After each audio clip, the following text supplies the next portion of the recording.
भगवान के हरि नाम का क्या भाव है। भगवान श्री कृष्ण के गुण, प्रभाव, लीला, ऐश्वर्य, महिमा, नाम और स्वरूप का श्रवण, मनन, कीर्तन, दर्शन और स्पर्श आदि करने से मनुष्य के समस्त पापों का नाश हो जाता है। उनके साथ किसी प्रकार का भी संबंध हो जाने से वे मनुष्य के समस्त पापों को, अज्ञान को और दुख को हरण कर लेते हैं तथा वे अपने भक्तों के मन को चुराने वाले हैं। इसलिए उन्हें हरि कहते हैं।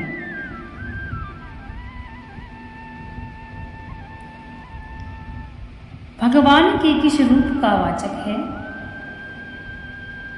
रूपम पद भगवान के किस रूप का वाचक है। जिस अत्यंत आश्चर्यमय दिव्य विश्व रूप का भगवान अर्जुन को दर्शन कराया था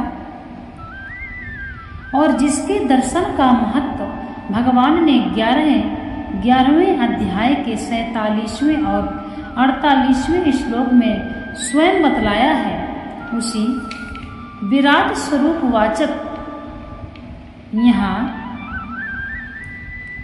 तत् और अति अद्भुतम विशेषणों के सहित रूपम पद है। उस रूप को पुनः स्मरण करके मुझे महान आश्चर्य होता है। इस कथन का क्या भाव है। इससे संजय ने यह भाव दिखलाया है कि भगवान का वह रूप मेरे चित्त से उतरता ही नहीं। उसे मैं बार बार स्मरण करता रहता हूँ और मुझे बड़ा आश्चर्य हो रहा है कि भगवान के अतिशय दुर्लभ उस दिव्य रूप का दर्शन मुझे कैसे हो गया। मेरा तो ऐसा कुछ भी पुण्य नहीं था जिससे मुझे ऐसे रूप के दर्शन हो सकते हैं। अहो, इसमें केवल मात्र भगवान की हेतु की दया ही कारण है। साथ ही उस रूप के अत्यंत अद्भुत दृश्यों को और घटनाओं को याद कर करके भी मुझे बड़ा आश्चर्य होता है कि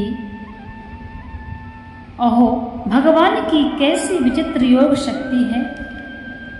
मैं बार बार हर्षित हो रहा हूँ। इस कथन का क्या भाव है।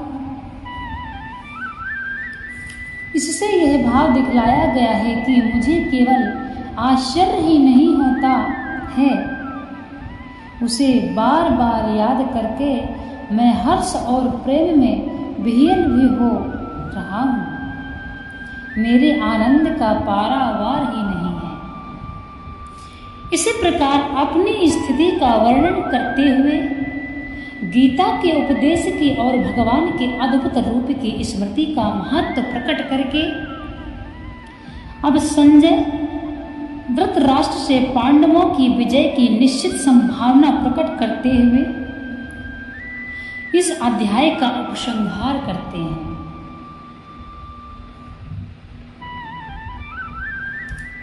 हे राजन, जहाँ योगेश्वर भगवान श्री कृष्ण हैं और जहाँ गांडीव धनुषधारी अर्जुन है, वहीं पर श्री विजय, विभूति और अचल नीति है, ऐसा मेरा मत है। श्री कृष्ण को योगेश्वर कहकर और अर्जुन को धनुर्धर कहकर इस श्लोक में संजय ने क्या भाव दिखलाया है। धृतराष्ट्र के मन में संदेह की इच्छा उत्पन्न करने के उद्देश्य से इस श्लोक में संजय उपर्युक्त विशेषणों के द्वारा भगवान श्री कृष्ण का और अर्जुन का प्रभाव बतलाते हुए पांडवों के विजय की निश्चित संभावना प्रकट करते हैं। अभिप्राय यह है कि भगवान श्री कृष्ण समस्त योग शक्तियों के स्वामी हैं। वे अपनी योग शक्ति से क्षण भर में समस्त जगत की उत्पत्ति, पालन और संहार कर सकते हैं। वे साक्षात नारायण भगवान श्री कृष्ण जिस धर्मराज युधिष्ठिर के सहायक हैं, उसकी विजय में क्या शंका है। इसके सिवा अर्जुन भी नर ऋषि के अवतार, भगवान की प्रिय सखा और गांडीव धनुष के धारण करने वाले महान वीर पुरुष हैं। वे भी अपने भाई युधिष्ठिर की विजय के लिए कटिबद्ध हैं। अतः आज उस युधिष्ठिर की बराबरी दूसरा कौन कर सकता है, क्योंकि जहाँ सूर्य रहता है प्रकाश उसके साथ ही रहता है। उसी प्रकार जहाँ योगेश्वर भगवान श्री कृष्ण हैं और अर्जुन रहते हैं, वहीं संपूर्ण शोभा, सारा ऐश्वर्य और अटल न्याय यानी धर्म, ये सब उनके साथ साथ रहते हैं। और जिस पक्ष में धर्म रहता है उसकी विजय होती है, अतः पांडवों की विजय किसी प्रकार की शंका नहीं है। यदि अब भी तुम अपना कल्याण चाहते हो तो अपने पुत्रों को समझाकर पांडवों से संधि कर लो। इस प्रकार से संजय धृतराष्ट्र को समझा रहे हैं।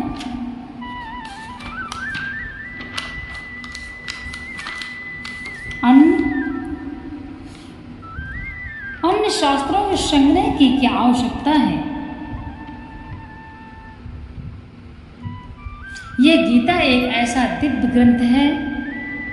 गीता भगवान श्री कृष्ण की ऐसी साक्षात वाणी है, अमृतमयी वाणी है, जिसका कोई अथाह नहीं है।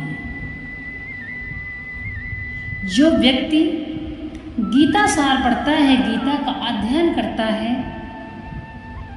उसको अवश्य ही मोक्ष की प्राप्ति हो जाती है। इसलिए भगवान श्री कृष्ण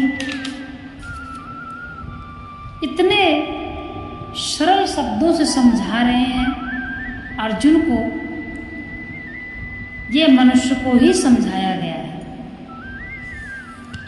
गीता को अपने ऊपर धारण करके मनुष्य को चलना चाहिए। समस्त जगत के कल्याण के लिए सभी प्राणियों की यह शिक्षा है। इसीलिए श्रीमद् भागवत गीता का आप नित्य पाठ करें। समय निकालकर श्रीमद् भागवत गीता को रोज पढ़ें, सुने अथवा दूसरों को सुनाएं। प्रातः श्रीमद् भागवत गीता का पाठ घर में अवश्य होना चाहिए, संध्या काल में भी होना चाहिए। और जिस घर में श्रीमद् भागवत गीता हो, उस घर में श्रीमद् भागवत गीता की पुस्तक की, ग्रंथ की संध्या वंदन, प्रातः वंदन जरूर होना चाहिए, क्योंकि गीता में ही श्री कृष्ण का निवास है। जहाँ गीता, जिस घर में गीता है उस घर में भगवान श्री कृष्ण निवास करते हैं। इस प्रकार से श्रीमद् भागवत गीता हमारे ज्ञान की वह सीढ़ी है, जिसको चढ़े बिना, उस सीढ़ी में पैर रखे बिना हम अपना मार्ग तय नहीं कर सकते।